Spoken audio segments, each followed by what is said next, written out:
Bonjour à tous. Aujourd'hui, nous sommes à la veille du 9 Av, veille du jour, on peut dire le jour le plus noir du calendrier juif.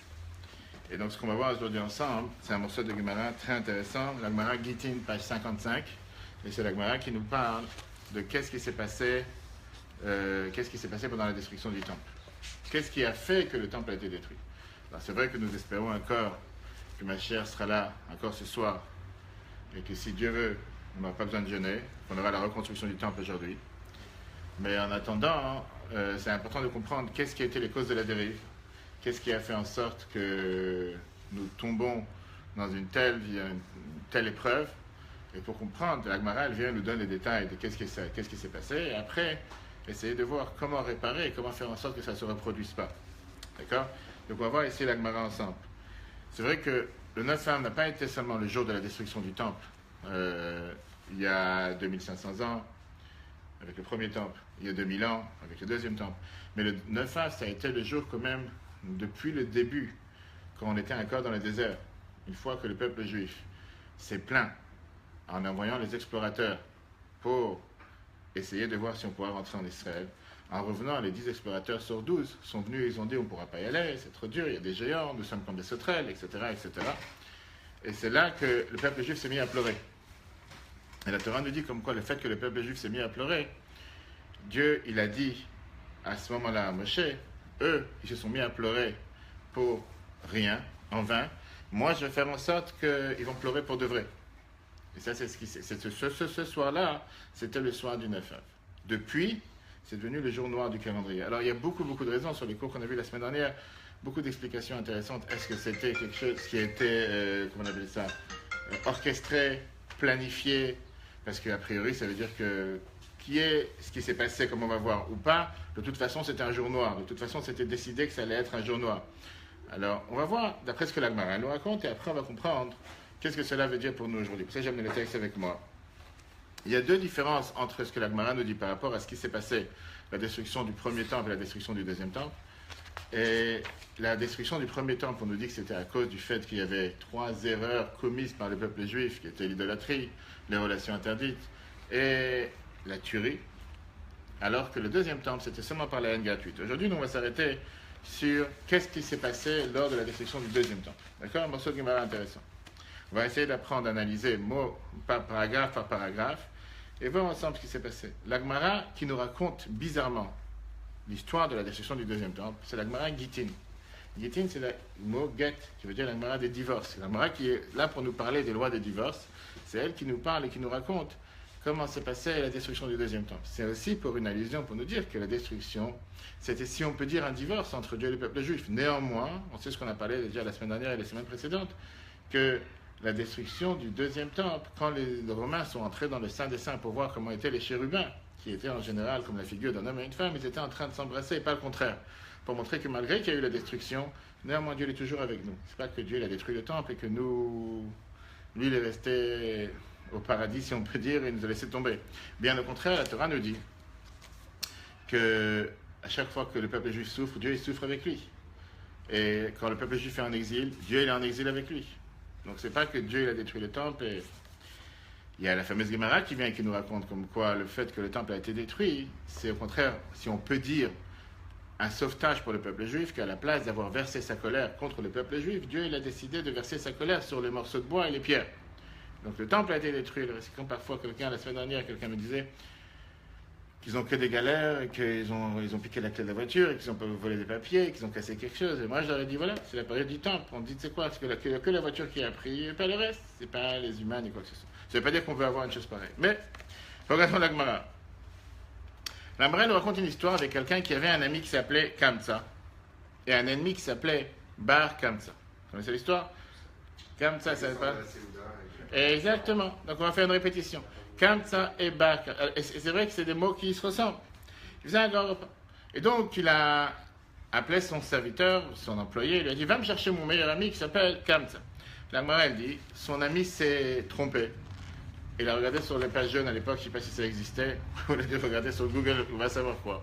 Et il a dit, il s'est trompé, à la place d'aller chercher, taper le mot Kamsa. Vous savez, aujourd'hui, vous avez des fautes d'orthographe qui viennent automatiquement quand vous envoyez un SMS. et vous pensez avoir corrigé le mot et à la place, vous tapez n'importe quoi.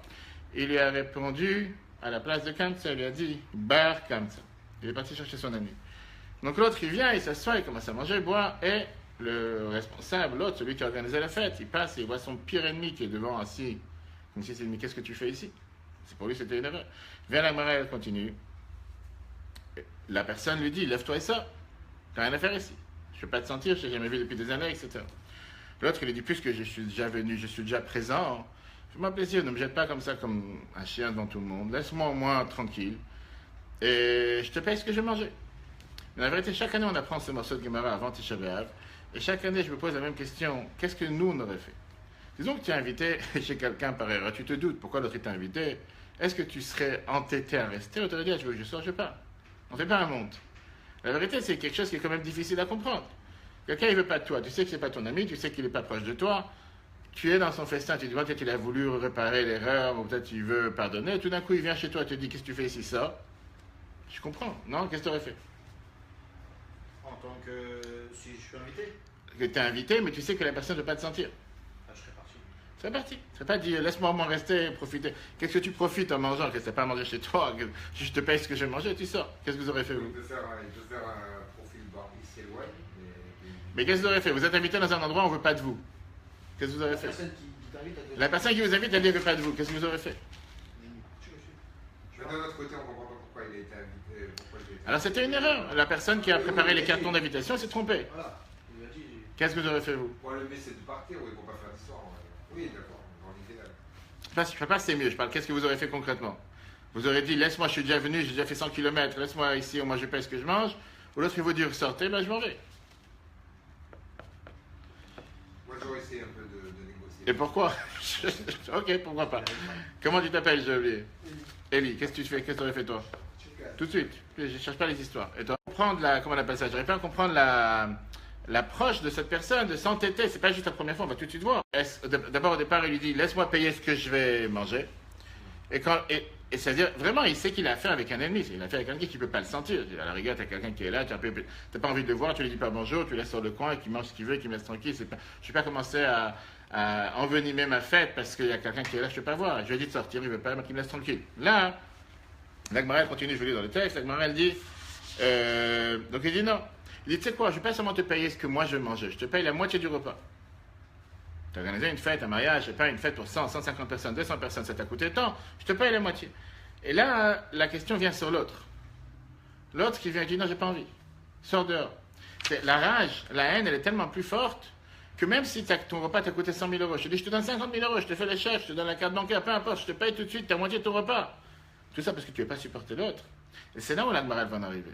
La Gemara va en arriver sur le problème qu'ici, on a quelqu'un qui a une telle haine, qui a une telle rage, qui dit, je ne veux pas te voir. Alors, dire qu'il profite sur ton compte, ok, il t'a dit qu'il va te payer ce qu'il mange. Tu veux pas qu'il profite sur ton compte, c'est bien. Et là, tu continues et il te dit, je suis prêt à te payer la moitié du repas. L'autre, il dit non. Il continue, notre cher ami, à s'entêter. Et il dit, tu sais quoi, moi je ne te paye pas la moitié, je te paye tout le repas. Mais dans la vérité, je dis, c'est vrai qu'on apprend ça tout le temps. Et quand tu analyses et tu réfléchis dans ta tête, tu dis, où tu trouves une telle situation aujourd'hui? Il n'y a pas, ça n'existe pas. Dis-toi que tu es invité à un mariage, que la personne ne peut pas te voir, c'est la ex de, c'est l'ami de. Et quelqu'un vient et te dit, ton mariage t'a coûté 100 000 euros, je te paye 100 000 euros. Qui aurait dit non juste pour que tu parles? Qui est quelqu'un de normal sur Terre. Et là, tu veux payer 100 000 euros, vas-y, paye. Amène-moi des gens pareils tous les jours. Tu n'aurais pas commencé à jouer le dur en disant, ah non, non, non, pas question, tu pars. Moi, si c'est quelqu'un vraiment qui a de l'argent jeté en l'air et que ça ne dérange même pas d'avoir payé ça. Quelqu'un, il est prêt à te payer, qu'est-ce que ça te dérange? La Gemara va en arriver pour nous dire, c'est ça le problème. Le problème principal ici, c'était la haine gratuite. C'était le fait d'avoir quelqu'un qui est tellement, je dis, qui a ce venin à l'intérieur. Quelqu'un, il vient, il te paye tout le repas. Le pire, c'est que la Gemara continue, elle le dit. Il a décidé de le lever par l'épaule, sort dehors. Et il l'a jeté dehors. Très bien. Lui, il est sorti dehors et s'est dit comme ça. Ici étaient assis pas mal de gens importants. Le fait que les gens n'ont pas réagi, les singes qui étaient présents, personne n'a rien dit, ça veut dire que ça ne les dérange pas. Donc moi, je vais aller me venger, je vais aller essayer de comploter, faire quelque chose contre eux chez le gouvernement. Et j'ai d'accord une fois, quand on analyse, comme on va tout de suite voir, le problème, disons que tu as un problème avec, je sais pas, monsieur David. Pourquoi tu dois te venger du peuple juif? Le peuple juif t'a fait quelque chose. Tu vas aller voir maintenant le président et lui dire le peuple juif a fait un complot contre toi pour te tuer. Quel rapport? Ce monsieur, il est tordu, tu l'aimes pas, il a un problème avec toi, il t'a jeté de ça. Pourquoi maintenant venir et mettre tout le peuple juif dans le même sac? Et c'est un des problèmes qu'on a avec l'antisémitisme aujourd'hui, parmi tant d'autres. C'est que puisque monsieur tel a fait telle chose, automatiquement les juifs sont. Quel rapport? Qu'est-ce que tu mélanges? Ou bien les gens disent que tu es responsable d'une politique qui se passe à un autre endroit, mais si c'est complètement faux, c'est juste un argument, une excuse. Ok. Donc la Gemara continue, et elle nous dit, ça c'est l'histoire. Le Rabbi Lubavitch vient et il nous demande à réfléchir et à méditer dans ce qu'on vient de voir. Parce que, comme j'ai dit, c'est une belle histoire, on la répète tous les ans, Tisha B'Av, c'est comme ça que ça commence à la destruction du temple, c'est magnifique, c'est bien. Mais analysons un instant et réfléchissons, est-ce que ça a un sens? Parce que c'est facile de raconter une histoire, mais est-ce que, concrètement, mettons-nous à la place de cette personne. Alors, la première question. Quelle est ici, si je prends cette histoire, on essaie de déchiffrer la phrase la plus tordue de toute l'histoire, la phrase problématique de toute l'histoire. Quel est le plus gros problème? Si je peux dire, où est l'erreur? Toute l'histoire, il y a quelque chose qui ne va pas. Mais si je prends, où est l'erreur? Où est l'erreur dans l'histoire? Si je te dis sur une phrase, quel est le problème? Qu'est-ce qui ne va pas ici? Il a payé les 100 000. Qu'il était prêt à payer les 100 000 et que l'autre n'a pas voulu? Ok. On ne peut pas racheter le shalom d'une personne avec l'argent. D'accord. Ouais, D'accord, ok. Quel est le problème? Aucune idée? Quel est le problème? C'est que. Il va lui mettre la honte un peu aussi. Ouais, c'est ça. De base, il va lui mettre la honte dans l'usine. Bravo. Devant du monde. La haine gratuite. Le fait que l'autre, devant tout le monde, il lui fait honte devant tout le monde, il le jette. Ça, c'est le point numéro 1. Problème numéro 1, ce qui apparaît. De l'autre côté, problème numéro 2, c'est que personne ne se mêle. Et encore une fois, c'est un problème fréquent aujourd'hui. Tu vois une personne âgée qui se fait agresser dans la rue, les gens continuent. Tu vois quelqu'un qui a un problème, tu vois quelqu'un qui a un souci, personne ne se dit, ça aurait pu être moi, ça peut être mon frère, ça peut être ma soeur, ça peut être ma mère, ça ne dérange pas. Alors oui, bien sûr, malheureusement, des fois, des gens qui se sont mêlés, ceux qui ont fini par mourir à la place, comme il n'y a pas longtemps en Seine-et-Marne, à Angers, c'est avec un père de famille qui s'est mélangé dans une rixe, il y a 2-3 semaines, 47 ans, qui s'est fait tuer à la place. Mais c'est des cas rares, je dis, mais quelqu'un peut quand même intervenir. Bon, ça, c'est ce qui dérange. Ça, c'est ce que le Maharsha, commentateur de la Gemara, il vient dire que c'était les deux problèmes. Qu'à l'époque, il y avait ce qu'on appelle, je n'aurais pas dit si c'est flatté, ou si c'est pas tellement flatté, mais c'est surtout vouloir mettre la pommade, vouloir se sentir à l'aise. Moi, il m'a invité à sa grande cérémonie, à sa grande fête, je ne vais pas commencer à mêler, je ne vais pas le froisser, je suis là, je suis son ami, qui je suis pour lui dire calme-toi, calme tes nerfs, va dans ton coin, etc., etc. Quand on réfléchit plus profondément, on voit qu'en réalité, le problème, il est beaucoup plus loin que ça. Le problème, le Maharal, commentateur de la Gemara, il vient et il nous dit la chose suivante, que le fait même d'avoir un tableau il y a eu pas longtemps dans certains bureaux de juges, un tableau de fous et un tableau de normaux, d'avoir une liste noire et d'avoir une liste blanche, d'avoir une liste d'amis, comme on a aujourd'hui sur Facebook ou quoi que ce soit, et une liste d'ennemis, ça n'a pas encore été créé sur Facebook. Tu as les gens que tu bloques, mais ça s'expère une liste d'ennemis. Le fait d'avoir, ça c'est le problème, ça c'est exactement le problème. Comment c'est possible que tu peux avoir des gens une liste d'ennemis? Tu n'es pas obligé d'être ami avec toute la planète. Mais c'est pas parce que tu n'es pas ami avec quelqu'un que tu deviens ennemi avec quelqu'un. Il n'y a pas ici deux extrêmes. Il y a une personne avec qui je m'entends, et une personne avec qui je ne m'entends pas. Je ne m'entends pas, c'est pas mon ennemi, je ne m'entends pas, tout court. Je ne suis pas obligé de le supporter, je ne suis pas obligé de sortir avec lui, je ne suis pas obligé d'aller manger avec lui, je ne suis pas obligé de passer une soirée avec lui. Mais pourquoi ça doit devenir mon ennemi? Ça, c'est ce qui dérange. Bien, la Gemara continue en 2 mots, c'est ce qui était appelé à l'époque sinat chinam, la haine gratuite. Puisque tu ne fais pas partie de mes amis, automatiquement tu es mon ennemi. Et c'est vrai que quand on réfléchit de cette manière et quand on se positionne par rapport à aujourd'hui, je ne sais pas combien de gens ils ont des ennemis. Oui, on a tous les ennemis jurés du peuple juif, on les connaît, qu'est-ce qu'on va faire? On leur a rien fait, ils ne peuvent pas supporter notre existence. C'est un autre point. Je parle même dans la famille, dans la communauté, entre les amis, des gens qui ont appris avec eux à l'université, ils ont appris avec eux, peu importe, ils travaillent. Il y a des gens avec qui je m'entends, des gens avec qui je ne m'entends pas. Il y a des gens que c'est des amis, il y a des gens qui ne sont pas des amis, c'est des gens bien, pas parce qu'ils ne sont pas mes amis qu'ils ne sont pas bien. Et il y a des gens que... Bonjour, au revoir, je dis je ne connais pas plus, c'est pas pour ça que je vais le taguer en tant qu'ennemi. Mais il est tout ennemi. Peut-être un jour ça viendra, je ne sais pas. C'est pour ça que les Chachamim, quand ils nous parlent de cette histoire dans la Gemara, ils ne nous disent pas que le problème était d'avoir fait honte en public. Ils ne nous disent pas que le problème était que les sages n'ont pas agi. Ils nous disent seulement le fait qu'il y a eu ici quelqu'un qui la phrase, comme la Gemara demande, à cause de Kamtsa et Bar Kamtsa, Jérusalem a été détruite. Du fait d'avoir une liste d'amis et d'ennemis, c'est pour ça que Jérusalem a été détruite.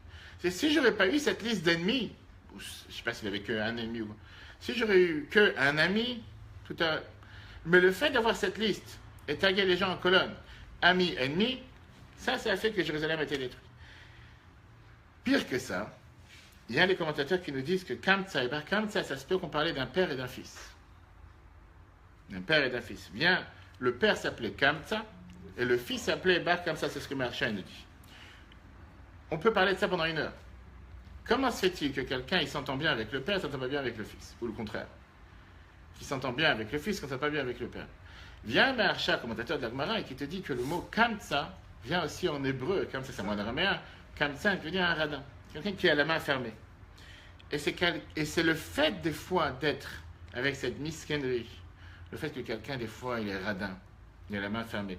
Parce qu'on peut comprendre après le déroulement de l'histoire, on peut comprendre ce qui fait qu'automatiquement ça peut entraîner la haine gratuite. Et qu'est-ce que ça dérange si quelqu'un il mange un morceau de pain? Qu'est-ce que ça dérange si quelqu'un, je sais pas, il n'a pas été invité, il a profité de quelque chose? Qu'est-ce que tu vas perdre? Tu vas rien perdre. Tu comprends? C'est pas... Et ça, c'est ce que la morale te répond. Mais tout ce qu'on vient de voir pour l'instant, c'est l'histoire. Mais analysons la conséquence. Parce que autant l'histoire est bête, stupide, et on dit, bref, ça vaut pas la peine de se prendre la tête. La conséquence a été gravissime. Je pense que si au moment où l'histoire s'est déroulée, ils auraient pensé un instant que la conséquence allait être si grave, ils n'auraient jamais... Ni l'un ni l'autre, ils auraient agi de cette manière. Mais c'est des fois ce qu'on appelle l'effet boule de neige. Des fois, tu peux agir d'une manière. Tu ne penses pas un instant que l'effet peut être si grave. Et les conséquences peuvent être gravissimes pour tout le peuple juif ou pour toute la région, pour tout le cas. Des fois, aujourd'hui, tu as des gens qui vont juste par vengeance ou juste par haine aller détruire une famille, ou aller détruire un couple, ou aller détruire une amitié entre un jeune et une jeune, juste parce qu'il veut se venger de sa famille, de ses parents, de ses amis. Pourquoi faire des dégâts collatéraux?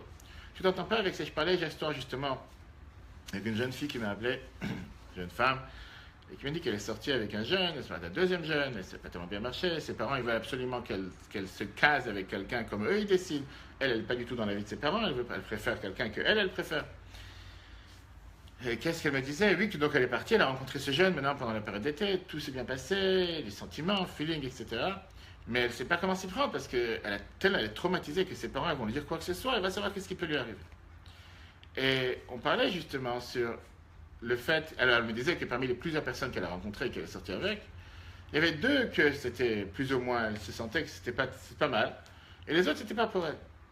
Et elle me disait, mais ça me dérange tellement, voilà, je sors avec plusieurs personnes et j'arrive pas à rencontrer la bonne personne, elle a 23 ans pour elle. Je lui ai dit, écoute, c'est pas parce qu'une personne se dit qu'elle n'est pas bien avec toi, que ça veut dire qu'elle est mauvaise. Et c'est pas non plus que toi tu es mauvaise. Et c'est ce que le Rabbi nous expliquait à chaque fois, que tu peux avoir 2 personnes totalement bonnes, les 2 ils sont parfaites, parce qu'il n'y a pas de parfait sur terre, les 2 ils sont bien, mais vous êtes 2 biens qui ne sont pas compatibles. C'est 2 bonnes choses, sauf que pas compatibles l'un avec l'autre, c'est pas parce que vous n'êtes pas compatibles que ça forme automatiquement une mauvaise.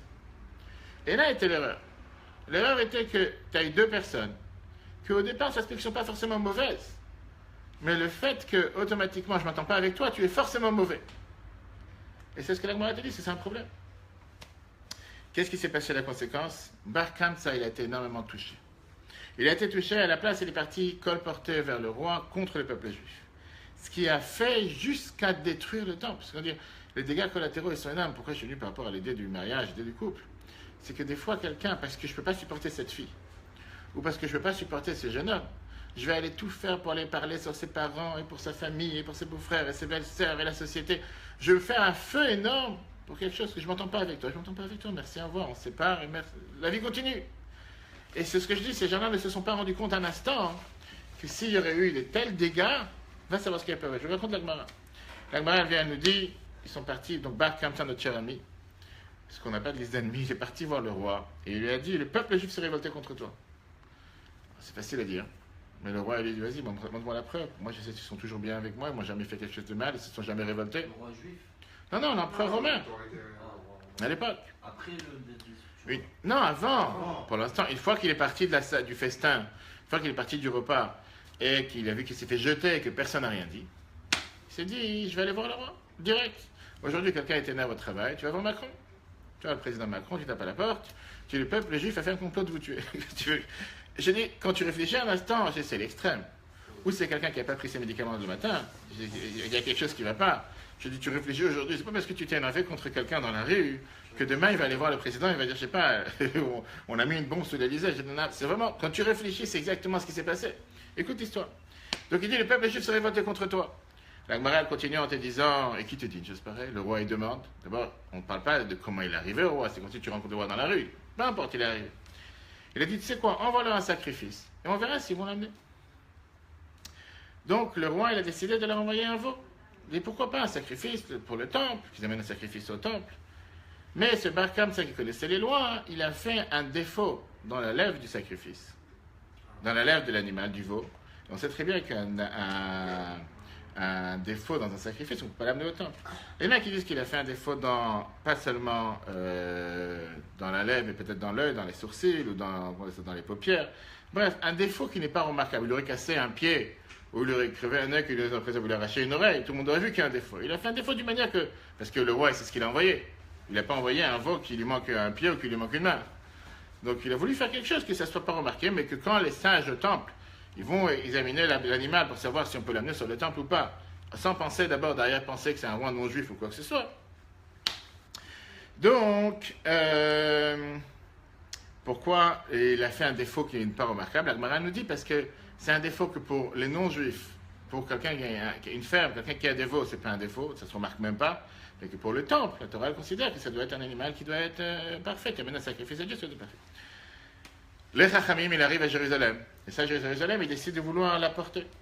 L'amener sur le temple. Pourquoi? Parce qu'il y a une règle qu'on doit être en paix avec le royaume dans lequel on vit, Shalom Malchut. Et c'est pas juste quelqu'un de la rue qui l'a décidé, c'est le roi qui a décidé d'envoyer. Qu'est-ce qu'on va se mettre le roi contre nous? On peut, la Torah le permet, il y a des dérogations à la règle. Rabbi Zechariah ben Avkulas, maître du Talmud, il vient et dit, ah, vous allez faire une telle chose? Qu'est-ce qu'ils m'ont dit les gens dans la rue? Qu'on a le droit d'amener un sacrifice avec des défauts au temple? Ça va être ça va être une première, et ça va faire croire aux gens qu'on peut faire tout et n'importe quoi. Alors, ils ont dit, bah, si c'est comme ça, on n'a qu'à le tuer. L'espion. On n'a qu'à tuer ce Barkam, ça, s'en débarrasser.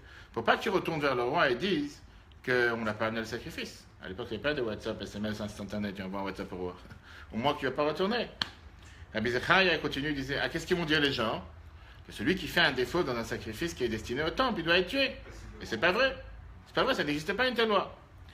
Alors Rabbi Yochanan, il a répondu en disant, l'humilité de Rabbi Zechariah ben Avkulas a détruit notre maison, a brûlé notre temple et nous a exilés de notre terre.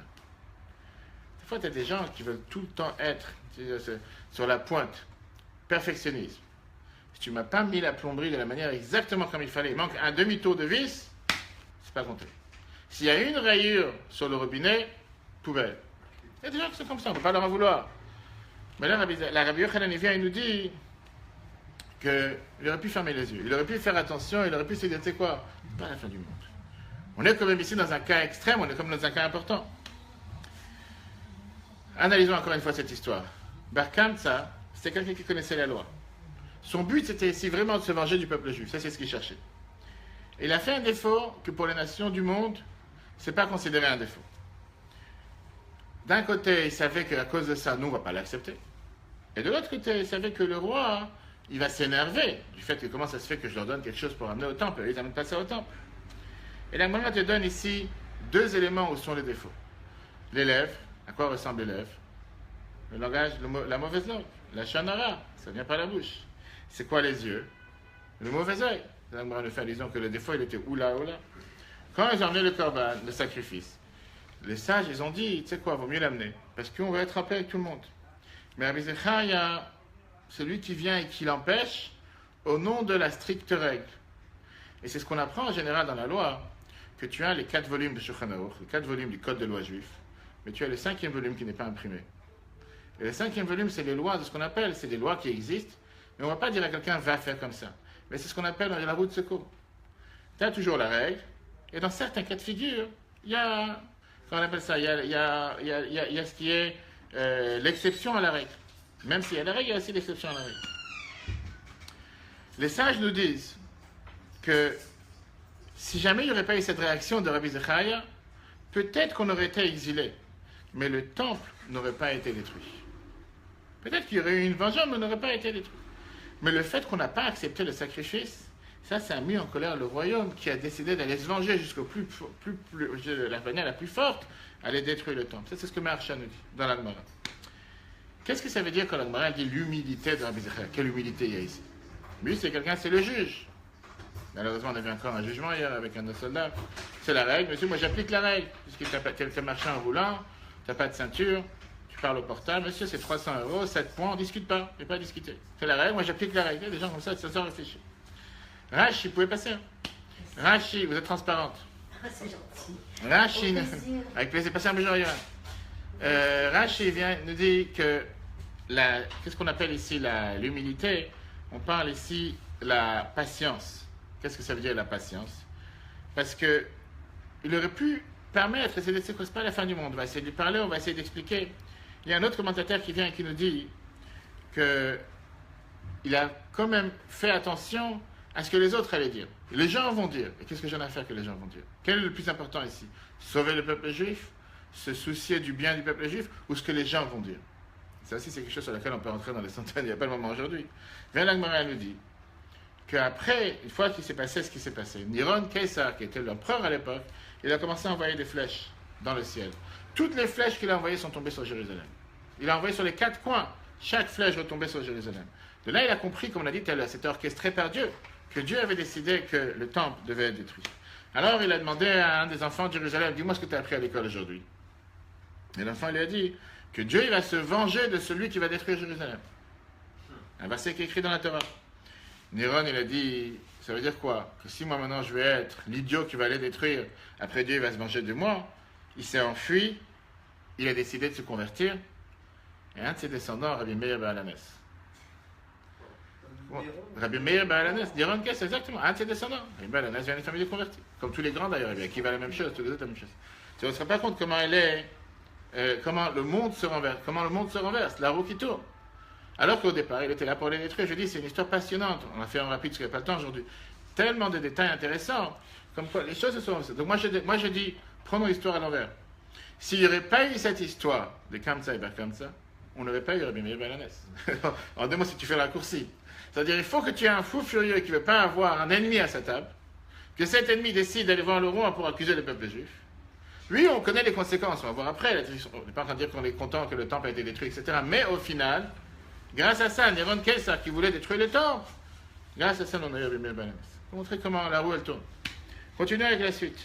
Aspaianus, qui était maintenant un autre empereur, Rome. L'Agmara continue. Et donc, lui, il est venu, il a essayé de contourner la ville, de mettre un siège sur la ville de Jérusalem pendant 3 ans. Dans la ville de Jérusalem, il y avait 3 riches, 3 oligarques à l'époque. Nagdimon ben Gurion, ben Kalba Savoua, ben Tzitzit Akasset. Il n'y a pas le temps, peut-être on verra après l'explication pourquoi ils ont été appelés avec ces noms. Un, il a dit, puisqu'il y a le siège, ça veut dire qu'on ne peut pas manger, on ne peut pas se nourrir, ni quoi que ce soit. Je vais nourrir Jérusalem avec du blé et de l'orge. L'autre, il a dit, je vais donner tout ce qu'on a besoin en termes de vin, sel et l'huile. Et l'autre, il a dit que je vais leur donner tout ce qu'ils ont besoin en termes de bois. En 2 mots, la vie est belle. Tu fais des pitas toute la journée, tu fais du pain, tu fais ce que tu as envie, et tu es content. Ils avaient là-bas, pour pouvoir nourrir le peuple juif à Jérusalem, pour 21 ans, la marche. C'est pas comme Joseph en Égypte, 7 ans. 21 ans. C'est là où tu montes et tu descends, tu fais ton siège, laisse-toi tranquille. La vie est belle, on avance. C'est pas une vie non plus. Enfin, un siège, on ne peut pas rentrer ni sortir.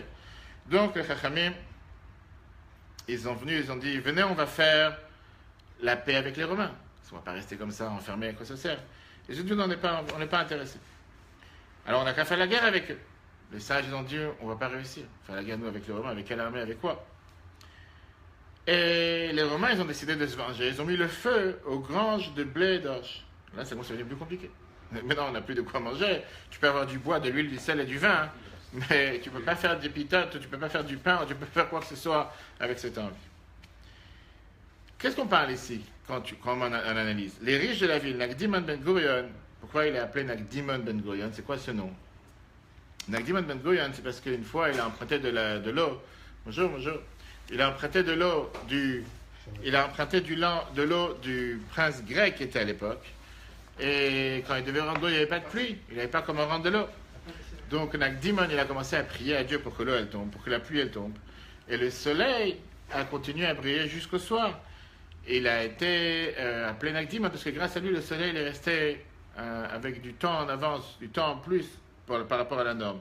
Kalba Savoie, c'est une longue histoire. Agmara nous dit que c'est quelqu'un qui avait l'habitude, qui était le père de Rachel, la femme de Rabbi Akiva, que lui, qu'il avait l'habitude que quand les gens ils rentraient chez lui affamés comme des chiens, Kalba, c'est bien du mot Kelev, ils ressortaient rassasiés, pour ça il est appelé Kalba Savoie. Et bien Tzitita Kesset, qui avait l'habitude de marcher seulement avec des habits en soie. Bref, on parle ici des oligarques qu'il y avait à l'époque.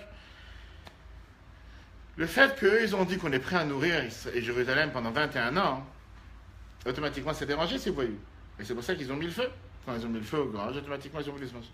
L'Agmara nous raconte une autre histoire qui s'est passée avec Martha Bat Baitus, qui était aussi une des femmes qui étaient des riches de Jérusalem. Et quand il n'y avait pas à manger, parce qu'il y avait maintenant la famine, elle est partie envoyer son serviteur pour aller acheter de la farine. Mais jusqu'à ce qu'elle arrive au marché, il n'y a plus de farine dans le marché pour pouvoir pétrir. Mais il ne s'est pas résigné à disant mais je ne vais rien ramener. Il a vu qu'il restait presque rien. Il a décidé de revenir les mains vides. Donc elle lui a dit achète quelque chose qui a de moins bien au marché. Il n'y a pas de farine, moi tu vas trouver autre chose. Je sais pas, des fois on voit dans le reste des marchés des cartons avec des légumes, des fruits qui ne sont pas forcément de meilleure qualité. Et jusqu'à ce qu'il revient, il n'y a plus rien non plus. Et comme ça, il est parti aller-retour plusieurs fois jusqu'à ce qu'il en a trouvé. À la fin, c'est elle-même qui est partie. Elle a glissé sur des excréments d'animaux et elle est morte. C'était le début de la fin de la tombée de Jérusalem. L'Agmara, elle termine, avec ça on va terminer ce paragraphe pour aujourd'hui. L'Agmara, elle continue en nous disant que Abba Sikra, qui était le chef des bandits de Jérusalem, la mafia qui gérait à l'époque, c'était aussi le neveu de Rabbi Yochanan ben Zakkai, pour très avec qui on a affaire. Il lui a dit viens me voir en cachette. Rabbi Yochanan ben Zakkai est venu le voir, et Rabbi Yochanan lui a dit jusqu'à quand vous allez tuer le monde entier? Vous allez faire mourir tout le monde de la famine, il n'y a pas à manger, rien. Qu'est-ce que vous cherchez ici? Et son neveu qui lui dit qu'est-ce que tu veux que je fasse? Si je leur dis quoi que ce soit, ils vont me tuer. Lui, c'est parti de la mafia, c'est parti des voyous, mais il s'est dit que j'ai pas le choix. Il faut bien que je me taise, si je ne me tais pas. Alors, Rabbi Yochanan lui dit regarde, moi je pense que j'ai un conseil. Si tu m'arranges le fait de pouvoir sortir d'ici, sortir du siège, si je peux passer à travers le siège, comment allez-vous? Enfin, si je peux passer le siège, je pourrais au moins essayer de faire en sorte que les choses s'améliorent un peu. Je pourrais essayer d'arranger la situation un peu. Il a dit mais le problème c'est comment sortir de ce siège. On est encerclé, on n'a pas comment s'en sortir, qu'est-ce qu'on va faire? Il a dit écoute, moi je pense que j'ai un moyen. Quel moyen? Fais comme si tu es malade. Tout le monde va venir te visiter le fait que tu es malade. Bonjour. Bonjour. Ah, vous pouvez passer, vous êtes pas de souci. Il dit le fait que tu es malade, les gens vont venir te visiter. Mais quelque chose qui a une mauvaise odeur chez toi à la maison. Les gens vont s'imaginer que tu es mort. Et automatiquement, tout le monde va commencer à dire Rabbi Yochanan, il est mort. Tes élèves, ils vont venir te voir. Rabbi Yochanan ben Zakkai était très connu. Et ils vont dire que personne n'a le droit de sortir le cercueil de la maison. Regardez le complot. Je ne sais pas si les gens s'imaginent est-ce qu'on aurait fait ça aujourd'hui. Et pourquoi tes élèves vont venir te porter? Parce qu'en général, on sait très bien que quelqu'un de vivant est beaucoup plus léger que quelqu'un qui est décédé, que Dieu les en préserve, parce qu'un vivant, la Torah considère qu'il se porte soi-même. Et comme ça, tu pourras sortir. On va dire, on ne va pas enterrer un mort à Jérusalem, on va le faire sortir de la ville, on va pouvoir faire sortir ton cercueil de Jérusalem. Une fois que tu es sorti, tu ressors du cercueil, tu vas voir l'empereur. Donc, Rabbi Yochanan, il a fait ça, Rabbi Eliezer, il rentre d'un côté, Rabbi Yeshua, il rentre de l'autre côté. Quand il est arrivé au portail de Jérusalem, ceux qui gardaient les frontières, ils ont voulu le poignarder. C'est-à-dire à l'époque, ils ont dit, c'est quoi, il est vraiment mort? Viens, on voit s'il est vraiment mort. Alors là, le chef des bandits, Abba Sikra, il vient et dit, qu'est-ce qu'ils vont dire les gens? Vous avez poignardé le maître du peuple juif? Au nom de quoi? Il est mort, laissez-le tranquille. Qu'est-ce que vous avez touché un mort pour toucher un mort? Donc, les Romains, ils étaient, oui, ils ont dit, on va s'assurer que la personne est vraiment morte. Ils n'étaient pas si bêtes que ça. Alors ils ont dit, bon, on va pas le poignarder, c'est ce qu'on va faire, on va essayer de bousculer. Maintenant, tu peux jouer le mort, mais si on te bouscule de toutes tes forces, tu vas pas jouer le mort pendant longtemps. Là, ils ont dit, qu'est-ce qu'ils vont dire? Ils vont dire qu'on n'a pas honte, quelqu'un, un cadavre du peuple juif, un mort du peuple juif, un maître du peuple juif qui est mort, on le bouscule, on se pousse. Il y a un minimum de respect. Et comme ça, il est parti. Et comme ça, il a réussi à sortir de la frontière. C'était le conseil de Abba Sikra qui était son neveu. D'accord?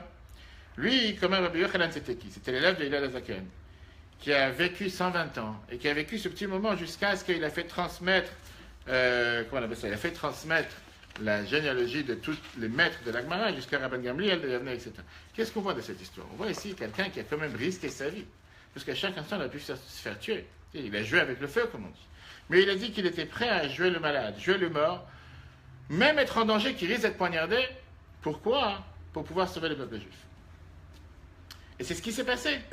Il y a eu les nouvelles, on a ouvert la télévision, je ne sais pas si ça existait à l'époque, on va savoir les nouvelles, et on a dit que comme on avait l'habitude de ne pas enterrer à Jérusalem seulement le roi David et le prophète, etc., c'est pour ça qu'ils ont laissé le droit de pouvoir le laisser sortir de Jérusalem.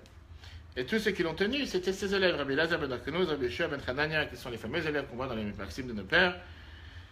Et après, l'Agmara nous raconte qu'est-ce qui s'est passé avec le roi. Je ne sais pas combien de temps vous avez, encore 5 minutes, on termine? Non, non.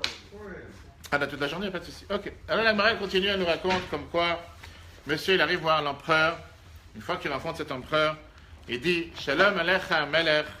Il lui dit bonjour, monsieur le roi, bonjour, monsieur le roi. Mais là, il y a un problème. Pourquoi? Parce qu'Aspayanus, qui n'était pas encore le roi, il lui dit tu es coupable de 2 peines de mort. Rabbi Yochanan. Il lui dit pourquoi? Une fois, parce que tu m'appelles roi et je ne suis pas un roi. Je ne suis pas encore le roi. C'est-à-dire le vice-roi. Et deuxièmement, si je suis vraiment un roi, pourquoi tu n'es pas venu jusqu'à aujourd'hui? Tu manques de respect. À l'époque, il ne faut pas commencer. Il lui a dit comme ça. Ça, tu me dis que tu n'es pas un roi. Moi, je te dis que tu es un roi. Rabbi Yochanan lui dit. Parce que si tu n'aurais pas été un roi, Jérusalem n'aurait jamais été transmis dans tes mains. Comme je t'ai dit tout à l'heure au départ, on sait très bien que c'est Dieu qui a orchestré toute cette défaite et toute cette descente et la destruction du temple. Et ça que tu as dit, que si tu aurais été un roi, pourquoi je ne suis pas venu te voir jusqu'à aujourd'hui, c'est tes voyous, tes bandits qui gardent la ville et qui ne m'ont pas laissé sortir. Au même moment où Rabbi Yochanan est en train de parler avec Aspayanus, le roi, il y a un messager qui vient de Rome et qui dit à Aspayanus, lève-toi, parce que l'empereur, le roi à Rome, il est mort et ils ont décidé de te nommer roi. Au moment même, il a compris. Donc il a dit, si c'est comme ça, moi je pars d'ici, j'envoie quelqu'un d'autre à ma place. Parce que je dois partir. Mais il dit, Rabbi Yochanan, maintenant je reconnais que tu es vraiment quelqu'un de... Tu sais de quoi tu parles. Donc demande-moi une chose, et je vais te donner cette chose-là. Et Rabbi Yochanan qui répond, il lui dit, donne-moi la ville de Yavne et les sages qu'il y a dans la ville de Yavne. Et toute la descendance de Rabban Gamliel et des docteurs pour guérir Rabbi Tzadok. Et l'Agmara continue, comme quoi après il a envoyé Titus, etc., etc. Ça, c'est la partie dans laquelle on voit ici beaucoup de débats et beaucoup de questions intéressantes. Pourquoi il n'a pas décidé de demander sauve le temple, sauve Jérusalem? Encore une fois, on revient à ce qu'on a dit tout à l'heure, que depuis le départ, Rabbi Yochanan savait très bien qu'il y avait ce décret de Dieu qui devait être mis en place depuis le départ, que Jérusalem devait être détruite. Alors il y a beaucoup d'explications, on a vu ça la semaine dernière, parce qu'il fallait que le premier temple, deuxième temple soit détruit pour reconstruire la construction du troisième, qui sera une construction éternelle, une construction fiable, pas celle qui a été construite par les humains, le premier et le deuxième. Mais le fait que Rabbi Yochanan s'est utilisé ici avec ce qu'on appelle le souffle divin, qu'il a décrété, qu'il a dit tu es roi, alors qu'il ne savait même pas encore qu'il était déjà devenu roi, ça a eu un énorme impact. Et tout d'un coup, quand l'autre il a découvert qu'il a raison, il s'est dit j'ai quand même affaire avec des gens importants. C'est l'histoire qu'on a vue la semaine dernière avec Baba Ben Bouta et Hérode, le roi Hérode, qu'il a reconstruit le deuxième temple une fois qu'il a tué tous les sages de Jérusalem et qu'il avait crevé les yeux en pensant, je les avais écoutés dans le cours la semaine dernière, c'est notre histoire la semaine dernière. Rabbi Yochanan, il a vu que demander de sauver le temple, ça ne va pas faire grand-chose. Demander de sauver Jérusalem, c'est décrété, c'est fini, ça ne va pas bouger grand-chose. Par contre, faire en sorte qu'il va sauver Yavne, etc., pourquoi pas? Il y a beaucoup d'explications. Et ça, on verra si Dieu veut dans la suite demain, pour suivre en live sur Facebook. Pourquoi sauver Yavne et ses sages? Rabbi Yochanan savait très bien que s'il n'y a pas l'éducation, s'il n'y a pas la continuité, s'il n'y a pas la transmission, il ne va rien rester. Tu peux sauver un bâtiment, tu peux sauver le temple, disons. Et alors? Il n'y aura personne pour apprendre, il n'y aura personne pour enseigner, il n'y aura personne pour transmettre. Et à quoi ça sert? Pour ça, il voulait absolument que, au moins, les sages, ceux qui transmettent l'étude de la Torah, soient aussi transmis dans Yavne. La Mora prend compte beaucoup d'histoires et beaucoup de détails. Qu'est-ce qui s'est passé entre Rabbi Yochanan avec l'empereur? Qu'est-ce qui s'est passé après avec Titus, qui est parti et qui a détruit le temple? Qu'est-ce qui s'est passé avec Titus quand il est revenu de la destruction du temple, avec la fameuse mouche qui est rentrée dans son cerveau et qui a commencé à manger à l'intérieur de son cerveau? Je peux connaître ces histoires, jusqu'à ce que lui-même il en est mort. Et surtout demain, le jour de Tisha B'Av, on verra la suite, avec qu'est-ce qui concrètement a fait que le temple a été détruit. En commençant de ce début de cette histoire, Et qu'est-ce qu'on doit faire aujourd'hui, chaque instant, pour que le temple soit reconstruit? En 2 mots, de ne pas recommencer sur le même épisode, comme la Torah nous dit que même si le temple est détruit matériellement, spirituellement, on a tous le devoir de construire notre propre temple, notre petit temple. Et quand on analyse et on réfléchit ce qu'on a vu depuis tout à l'heure, liste d'ennemis, liste d'amis, numéro 1. Numéro 2, que personne réagit, personne bouge. Numéro 3, de vouloir se venger de tout le monde. Numéro 4, de faire en sorte que puisque telle ou telle personne n'est pas dans le bon, ou telle personne est totalement, je veux dire, avec un esprit tordu, c'est pas pour autant qu'il faut vouloir se venger du peuple juif, comme il s'est passé dans l'époque. Et le plus important, c'est comment Rabbi Yochanan il a réagi. Comment Niron Kessa, qui a voulu aller tuer Jérusalem, à la fin il a dit, si c'est pour aller détruire Jérusalem, pour qu'après Dieu se venge de moi, laisse tomber, il s'est converti qu'après Rabbi Meir Balanas est arrivé. Et comment finalement Aspayanus il a voulu, lui, se venger de détruire le temple, mais à la place, il n'a pas pu aller, parce qu'il était appelé à Rome, donc il fallait envoyer Titus qui va à sa place.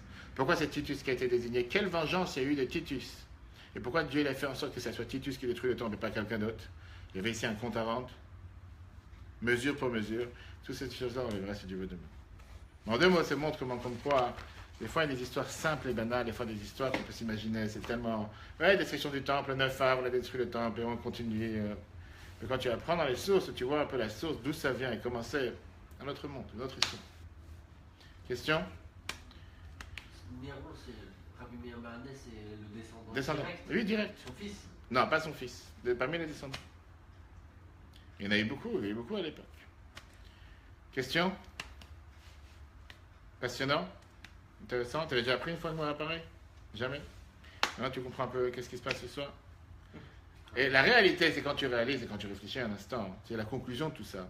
C'est que le plus pire de nos ennuis, le plus pire de nos erreurs, le plus pire de nos tristesses ont été causés par nous-mêmes. C'est quand tu fais la conclusion en 2 mots. Bien sûr qu'au final, ça a été fait par autre. Mais quand tu remontes à la source, d'être si bête que ça, comme je te dis, si tu analyses cette histoire avec ce mariage ou cette fête, et mets ça aujourd'hui en 2017, et tout le monde a, tu vas dans une fête, tu vas dans un endroit, tu n'as pas envie de voir l'un, tu n'as pas envie de voir l'autre, peu importe, on a tous des affinités avec des uns et pas avec des autres. Mais tomber dans une telle extrême, je ne sais pas si ça existe aujourd'hui, je ne pense pas. Oui, il ne faut n'oublier pas que le libre arbitre n'a pas été enlevé. Dieu te laisse faire ce que tu as envie. Dieu ne te met pas une épée dans la main, tu vas tuer quelqu'un. Dieu il crée un couteau dans la main de quelqu'un, avec le couteau tu peux couper une tomate et faire un sandwich pour quelqu'un qui n'a pas à manger, et tu peux malheureusement faire du mal à quelqu'un aussi. Le couteau en soi n'est pas quelque chose de mal. Le couteau, c'est quelque chose que Dieu a créé, que tu peux l'utiliser pour faire du bien ou du mal. Le cannabis, c'est pas quelque chose de mal. C'est quelque chose que tu peux guérir des gens avec, et c'est quelque chose que tu peux t'empoisonner la vie. Chaque chose, il y a du bien et du mal. La question, elle est qu'est-ce que tu fais avec? Tu peux utiliser le même élément qui peut être... Tu peux utiliser un avion de guerre pour transporter des personnes qui doivent être sauvées, et tu peux utiliser un avion de guerre pour aller... Tu peux utiliser l'armée pour amener à manger et à boire à des gens qui ont été dévastés avec un ouragan ou quoi que ce soit. Et tu peux utiliser l'armée pour aller détruire des villageois. Tout ce qui a sorti, il y a du bien et du mal. La question, elle est, comment aujourd'hui on aurait réagi face à une telle situation? Et alors, même si on n'a pas une telle situation dans laquelle quelqu'un il est en train de manger, je sais pas, un pain au chocolat, une brit milah le matin, ou un bar mitzvah, ou un mariage, et la personne elle dit, je peux pas te voir ici, qu'est-ce que tu fais ici? Et la personne qui vient et qui te dit, je te paye tout à fait, ça t'a coûté 50 ou 100 000, je te fais des chèques. Je ne connais pas une personne aujourd'hui qui réagirait de cette manière. Je dis la personne la plus normale et la plus simple. Et là, tu veux pas que je fasse là, merci, je m'en vais. Ou bien même, il ne serait même pas venu, ou va savoir. Aujourd'hui, tu as même des gens que, parce qu'ils font la tête, ils n'ont pas venir pendant 20 ans, pendant 25 ans. Quelqu'un aujourd'hui qui fait la tête et dit, je ne vais pas venir, pas mettre les pieds. Pourquoi? Parce que tu me déranges. Parce que je ne vais pas sentir tourner, parce que ta sœur a dit que, parce que ton beau-frère a dit, parce que ta belle-mère, elle a dit, parce que ta mère. Qu'est-ce que je... Aujourd'hui, tu as des familles qui sont tellement détruites parfois. À cause des on-dit. 100%, pas seulement à cause des on-dit, c'est à cause que des fois, tu as des gens, tu te dis, mais qu'est-ce qu'il y a? Avance! Tu as des gens, non, puisque l'autre, il m'a pas dit bonjour, et l'autre, il m'a pas donné la chaise, il m'a pas salué en premier, il m'a pas. Après, Tu c'est dis, leur mais- rentrée. Oui, mais. C'est l'orgueil aussi. Pourquoi il a voulu payer? C'est question d'orgueil. Non, c'est pas seulement. Parce que devant tout le monde, il voulait pas avoir cette honte. Donc il a dit, je paye par orgueil. Oui, mais c'est ça que je t'ai dit justement. Ouais, j'arrive pas à comprendre. Personnellement, j'apprends cette Gemara tous les ans. Et je comprends pas qu'est-ce qu'il a dans sa tête. Sincèrement. Si c'est pas que le plan a été orchestré de cette manière. Quelle personne sur Terre aujourd'hui va venir te dire, j'ai pas envie de te voir ici. Tu vas dire, bon, je te paie ce que je mange. J'ai même pas envie de manger ici. Laisse-moi tranquille. Laisse-moi partir. Et Il voulait faire le shalom. Oui, c'est ce que j'ai dit tout à l'heure. Peut-être. vous voulez faire le shalom. Alors encore une fois. Mais tu vois que tu essayes une fois, tu essayes deux fois, tu essayes trois fois, la personne ne veut pas. Je paye ce que je mange, je te paye la moitié de mon repas, je te paye tout le repas. fait, il a été blessé. Peut-être qu'elle veut pas. Ouais, c'est ça. Il a été rabaissé et... D'abord, tu as raison. Deuxièmement, encore une fois. D'abord, la première question à se demander, il t'a invité dans un endroit où tu es unwanted. Il ne veut pas de toi. La première question que tu te demandes, parce qu'il n'y a pas une erreur ici. Après, peut-être il veut faire la paix, peut-être il veut arranger les histoires, très bien. Tu vois que tu es arrivé, la personne ne veut pas de toi. Qu'est-ce que tu fais la première des choses? Tu as commencé à t'entêter, non, je reste, je mange, je te paye ce que je vais manger. Ouais, Comment tu peux... Il y a quelque chose qui n'est pas clair, non? Sauf si on dit que Dieu avait fait en sorte les choses qui se passent de cette manière-là. Mais comme je dis, nous on connaît la fin de l'histoire, donc c'est facile à parler. Si on est au moment précis de l'histoire, est-ce que vraiment ça a un sens que parce que je ne t'ai pas laissé manger, ou parce que j'ai été jeté parce que tu ne voulais pas que je sois là, je fais exploser le peuple juif? Non, ça. Oui, mais il a fait exploser parce que personne n'a rien dit. Mais comme je te dis, même la deuxième moitié de l'histoire, tu peux analyser. Disons qu'on a amené un sacrifice, et disons que le roi il envoie un sacrifice, Oui. qui joue le jeu, et disons qu'ils arrivent à Jérusalem, et disons que les sages se disent laisse tomber, on ferme les yeux, et ils étaient prêts à le faire. Ça même, tu ne comprends pas comment, parce que, Rabbi Zechariah ben Afkoulas, qui vient et qui s'en met contre, qui dit non, les gens ils vont dire, mais qu'est-ce que j'ai à faire? Les gens vont dire, reste dans ton coin, laisse-moi tranquille. Combien de fois ça arrive que tu vas dans une cour de tribunal, tu as 5 juges, 4 juges qui pensent d'une manière, l'autre il pense non, je dis, ferme ta bouche, laisse-moi tranquille, laisse-nous gérer. T'es pas d'accord? Sors dehors, t'as rien à dire. Pourquoi lui il aurait plus de pouvoir qu'eux? Pourquoi sa décision, le fait qu'ils disent, les gens vont dire que, parce qu'on va tuer quelqu'un qui va pas. Laisse-moi tranquille. Et vraiment, on a vu dans l'histoire, à travers l'histoire du peuple, des fois qu'il fallait savoir prendre une décision. C'est quoi un dirigeant? C'est quelqu'un qui sait prendre une décision au moment, même si ça ne plaît pas aux autres.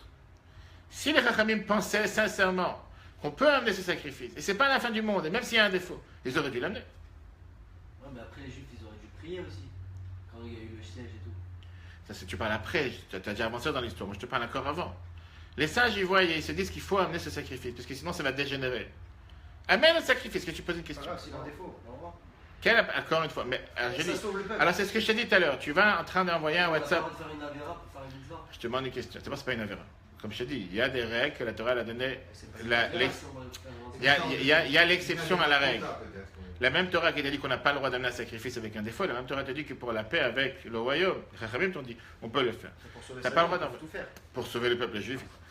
T'as pas le droit d'envoyer un WhatsApp ou t'as pas le droit de rouler sans ceinture. Sinon t'es passible, je sais pas, 3 points, 700 euros, va savoir. Est-ce que réellement chaque policier qui t'arrête, il te donne 700 euros, il te donne 3 points? C'était sympa. Mais tu sais quoi, je te demande de faire attention la prochaine fois. Mais c'est la règle. Après toi, c'est la règle, monsieur. Moi, je dis la règle. Et t'as des fois des gens qui sont comme ça. T'as des gens qui, non, ils discutent pas. Il y a la règle, moi j'applique la règle. Très bien. Mais t'as des fois, tu as le devoir de penser en dehors de la boîte. Des fois, tu as le devoir de penser. Il y a la règle, je suis d'accord. Mais tu sais, il y a aussi un moment, on peut surpasser. En tout cas, c'est cette leçon qu'on doit prendre. La suite, si Dieu veut, sur Facebook demain.